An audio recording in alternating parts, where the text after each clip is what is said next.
আবার গরম আলুর বাজার, 60 টাকা এর কেজি। আমরা গরিব বেঁচে আছি খেয়ে ভত্তা ভাজি। সিন্ডিকেট সিন্ডিকেট সিন্ডিকেট, শুনতে শুনতে এই শব্দ হয়ে গেছে আমাদের কান তব্ধ। প্রিয় দর্শক, আসসালামু আলাইকুম। আবারও আলুর বাজার গরম। এই যে আপনারা ভাইরাল সেই ব্যক্তিকে দেখতে পাচ্ছেন, এবার আলু নিয়ে খেপেছে। আসসালামু আলাইকুম। ওয়ালাইকুম আসসালাম ওয়া রাহমাতুল্লাহি ওয়া বারাকাতুহু। কেমন আছেন? আলহামদুলিল্লাহ, আল্লাহ পাক ভালো রেখেছে। এবার আলু নিয়ে কি কবিতা লিখেছেন আপনি? তো একটু শুরু করেন। ইনশাআল্লাহ আলু নিয়ে কি লিখলাম তাই আপনাদের কবিতার মাধ্যমে জানিয়ে দিতে চাচ্ছি। আর আপনারা জানেন প্রিয় দেশবাসী, আমার যত লেখা, আমি কিন্তু কোনো লেখা অবাস্তব লিখি না। আর এটাই আমার আপ্রাণ চেষ্টা থাকবে, আমি যতদিন বেঁচে থাকব আমার কলমে কখনো মিথ্যার আশ্রয় নিবে না। আমার কলম সবসময় সত্যের কথা, সত্যের পথে থাকবে। তাই আবারও আমার লেখা আবার গরম আলুর বাজার, এ কবিতা দিয়ে শুরু করছি আপনাদের কাছে। আবার গরম আলুর বাজার, 60 টাকা এর কেজি। আমরা গরিব বেঁচে আছি খেয়ে ভত্তা ভাজি। মনেতে চাই অনেক কিছু, ভালো মন্দ খেতে, সাহস পাই না মাছ বাজারে দামের ভয়ে যেতে। ছোট ছোট ছেলে মেয়ে না বুঝে ধরে কত বায়না, দীর্ঘশ্বাস বুকে চেপে বলি বাবা, আমরা হলাম গরিব মানুষ, এসব কিছু খায় না। আয় হয় না 500 টাকা, মানুষ 8 জন,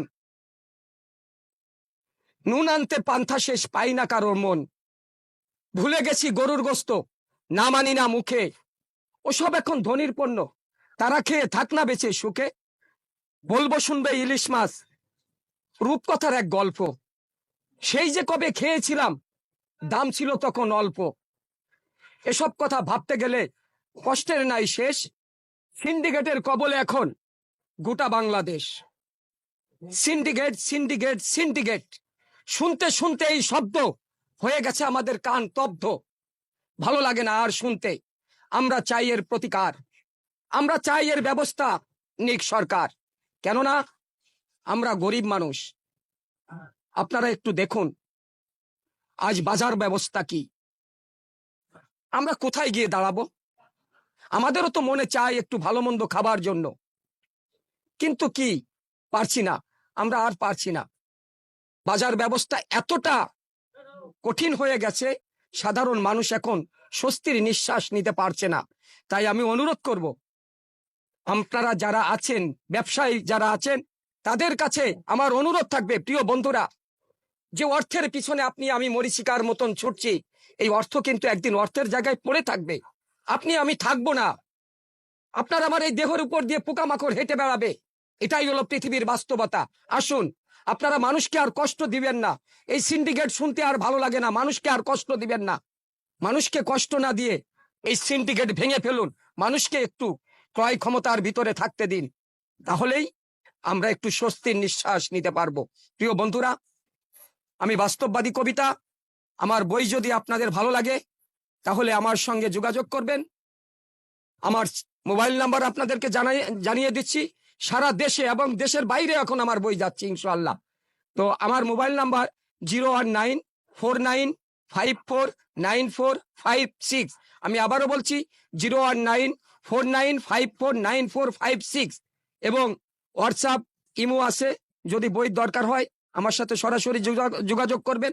সঙ্গে আমার একটা চ্যানেল আছে, আমার চ্যানেলটার নাম প্রিয় জন্মভূমি। ফেসবুক পেজে গিয়ে বাংলায় লিখবেন প্রিয় জন্মভূমি, অথবা ভয়েস দিবেন। আপনি যদি আমাকে এই চ্যানেলটা একটু ফলো করে দেন বন্ধু, আমার অনেক বড় উপকার হবে। আপনি জানেন, আপনারা জানেন, দেখেন যে আমি এই বয়সে এসে গাড়িতে গাড়িতে হকারি করে বই বিক্রি করি, কিন্তু আসলে গাড়িতে বই হকারি করে বিক্রি করতে যেয়ে আমার অনেক কষ্ট হচ্ছে। তাছাড়া আমি লেখার সময় পাইতেছি না। আমি যদি কলম ধরি ঘন্টার পর ঘন্টা আমার কলমের মাথা ওঠে না, কিন্তু বাস্তবতা হলো যে আমি লেখার সুযোগ পাচ্ছি না। তাই আপনাদের কাছে অনুরোধ করব, আমার একটা দুইটা বই নিয়ে আপনারা একটু আমাকে সহযোগিতার হাত বাড়িয়ে দিন, তাহলে আমি আগামী প্রজন্মের জন্য আমার কলম দিয়ে এই দেশকে কিছু দিয়ে যেতে চাই, দিয়ে যেতে পারবো। সবাই ভালো থাকবেন, সুস্থ আপনার থাকবেন। নামটা কি ফুল? আমার নাম মোহাম্মদ আজিজুর রহমান আজাদ। এখন সবাই কবি আজিজুর রহমান আজাদ বলে ডাকে। আচ্ছা, আপনি তো আমরা বিভিন্ন জায়গায় দেখে থাকি আপনি লোকাল বাসে উঠে বই বিক্রি করছেন। আপনি এই বই কখন আবিষ্কার করেন, কখন ছাপান, আবার কখন বিক্রি করতে নেমে যান, যদি একটু বলতেন ছোট করে। আসলে বই তো এটা এক একটা বই একবারই ছাপা, মানে একবারই লেখা হয়, এটা একবারই প্রিন্টে যায়।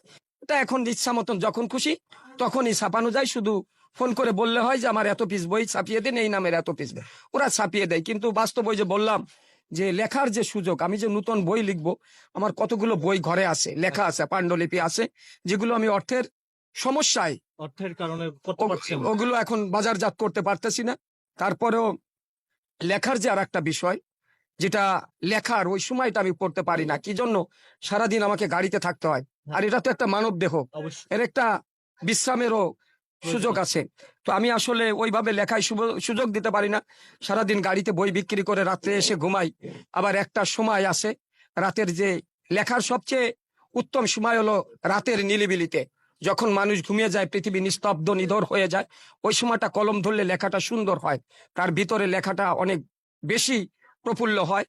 আর ওই সময়টা আমি লিখতে পারি না, কারণ ওই সময়টা আমাকে মহান আল্লাহ তাআলার জন্য একটু সময় দিতে হয়, যার কারণে আমি ওই সময় কলমও ধরতে পারি না। ধন্যবাদ আপনাকে। দর্শক, ভিডিওটি আপনারা দেখছেন, যে যেখান থেকে দেখছেন কমেন্ট সেকশনে আপনাদের মতামত জানাবেন।